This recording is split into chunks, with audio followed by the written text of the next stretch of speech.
Break के बाद आपका स्वागत है। चलिए अब देखते हैं 5 मिनट में 25 खबरें। डॉक्टर्स और हेल्थ केयर वर्कर्स को एपिडेमिक एक्ट के तहत प्रोटेक्शन देने के लिए केंद्र सरकार ने राज्यों को पत्र लिखा है। केंद्र सरकार ने राज्यों से संशोधित एपिडेमिक एक्ट को तत्काल प्रभाव से लागू करने को कहा है। कोरोना काल में असम, पश्चिम बंगाल और कर्नाटक सहित कई राज्यों में डॉक्टर्स और हॉस्पिटल्स में हिंसा के बाद भी कार्रवाई नहीं किए जाने पर सरकार ने चिंता जताई।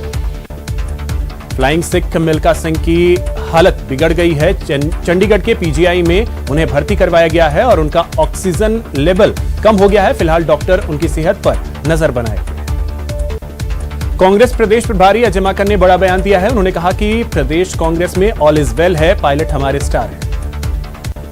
पूर्व केंद्रीय मंत्री सलमान खुर्शीद ने भी कहा है कि राजस्थान कांग्रेस में कोई समस्या नहीं है, सब मिल बैठकर मुद्दों को सुलझा लेंगे। राजनीतिक नियुक्तियों पर PCC chief Govind Singh Dotasra news 18 से बोले, कार्यकर्ताओं को उचित सम्मान मिलेगा और पॉलिटिकल नियुक्तियां होंगी, दिक्कत की कोई बात नहीं। सचिन पायलट को लेकर प्रदेश के राजनीतिक गलियारों में बयानबाजी का दौर जारी है। दौसा विधायक और पायलट समर्थक मुरारीलाल मीणा ने कहा कि सचिन पायलट कांग्रेस की बड़ी एसेट हैं। मीणा ने कहा कि पायलट एक मजबूत नेता हैं और पार्टी जानती है कि उनका एक मजबूत जनाधार है। सचिन पायलट गुट के विधायक वेद प्रकाश सोलंकी एक बार फिर मुखर हुए हैं। उन्होंने SC/ST के बहाने सरकार पर निशाना साधा। उन्होंने कहा कि सरकार में दलितों का हक मारा जा रहा है। बीजेपी के पोस्टरों से पूर्व सीएम वसुंधरा राजे की तस्वीर गायब होने के बाद बीजेपी की अंदरूनी सियासत गर्म है। इस बीच दौसा में राज्यसभा सांसद किरोड़ीलाल मीणा ने वसुंधरा को लेकर बड़ा बयान दिया। उन्होंने कहा कि इस बात से भी इनकार नहीं किया जा सकता कि वसुंधरा राजे बड़ी नेता हैं और बड़ा चेहरा है। राजस्थान की नहरों में पंजाब से आ रहे दूषित पानी को लेकर बीजेपी के प्रदेश अध्यक्ष सतीश पूनिया ने गुरुवार को दिल्ली में केंद्रीय जल शक्ति मंत्री गजेंद्र सिंह के साथ साथ भाखड़ा नांगल व्यास मैनेजमेंट बोर्ड और प्रदूषण मंडल के सदस्यों से मुलाकात की। जयपुर लौटने के बाद पूनिया ने कहा, केंद्रीय प्रदूषण नियंत्रण बोर्ड जल्द पंजाब का दौरा करेगा। पंजाब से इंदिरा गांधी नहर में छोड़े जा रहे जहरीले पानी की रोकथाम में अब राजनीति करने के आरोप लगने लगे हैं। इसको लेकर केंद्रीय जल शक्ति मंत्री गजेंद्र सिंह शेखावत की बैठक में दिल्ली में बैठक पर राज्य सरकार ने सवालिया निशान लगाया है। कोरोना को लेकर पीएम मोदी पर सीएम अशोक गहलोत के बयान पर उपनेता प्रतिपक्ष राजेंद्र राठौड़ ने पलटवार किया। उन्होंने कहा कि सीएम का बयान निंदनीय है। राठौड़ ने कहा कि कोरोना काल में पीएम ने पूरी तत्परता से अपनी जिम्मेदारियों का निर्वहन किया। ऑक्सीजन उत्पादन में मरुधरा जल्द ही आत्मनिर्भर बन जाएगी, यह कहना है प्रदेश के चिकित्सा मंत्री डॉक्टर रघु शर्मा का। साथ ही उन्होंने कहा कि तीसरी लहर में हालात कैसे भी हों, सरकार इसका सामना करने के लिए व्यापक स्तर पर तैयारी कर रही है।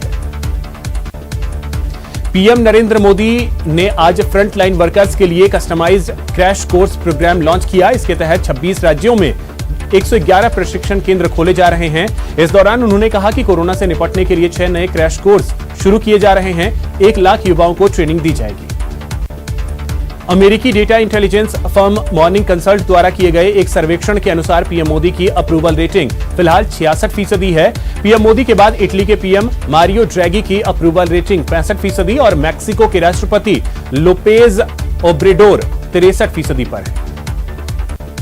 केंद्रीय गृह मंत्री अमित शाह 20 जून से 2 दिन के गुजरात के दौरे पर रहेंगे। इस दौरान अमित शाह 2022 गुजरात चुनाव को लेकर मीटिंग कर सकते हैं। राम मंदिर को लेकर आम आदमी पार्टी के संजय सिंह ने ट्रस्ट पर नए आरोप लगाए हैं। उन्होंने कहा कि राम मंदिर के लिए 12,080 वर्ग मीटर जमीन 18.50 करोड़ रुपए में खरीदी गई, जबकि उसके बगल में 10,370 वर्ग मीटर जमीन सिर्फ 8 करोड़ रुपए में खरीदी गई। असम दौरे पर गए रक्षा मंत्री राजनाथ सिंह ने कामाख्या मंदिर में दर्शन किए। इस दौरान उनके साथ राज्य के मुख्यमंत्री भी मौजूद रहे। यूपी के सीएम योगी आदित्यनाथ ने बलिया जिला अस्पताल का दौरा करके वैक्सीनेशन सेंटर और कोविड केयर सेंटर का जायजा लिया। एयर इंडिया एक्सप्रेस ने फुल्ली वैक्सीनेटेड क्रू के साथ आज पहली इंटरनेशनल उड़ान भरी। यह फ्लाइट दिल्ली से दुबई के लिए रवाना हुई। क्रू मेंबर्स ने लोगों से भी वैक्सीन लेने और सुरक्षित रहने की अपील की।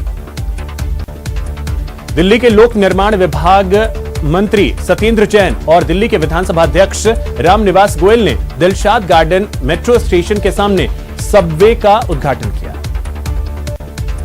देश की राजधानी दिल्ली में भी डॉक्टर्स ने मिलकर प्रदर्शन किया। यह प्रदर्शन देश के अलग अलग हिस्सों में आई डॉक्टर्स के ऊपर हमलों के घटनाओं को लेकर था।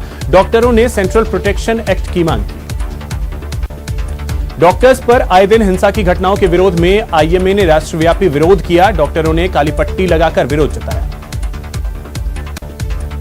मयूधरा में मानसून का इंतजार खत्म हो गया है। दक्षिण पश्चिम मानसून ने प्रदेश के दक्षिण पूर्वी हिस्से से प्रवेश कर लिया। वर्ल्ड टेस्ट चैंपियनशिप के फाइनल में आज से भारत और न्यूजीलैंड के बीच पहले दिन का खेल बारिश के चलते धुल गया।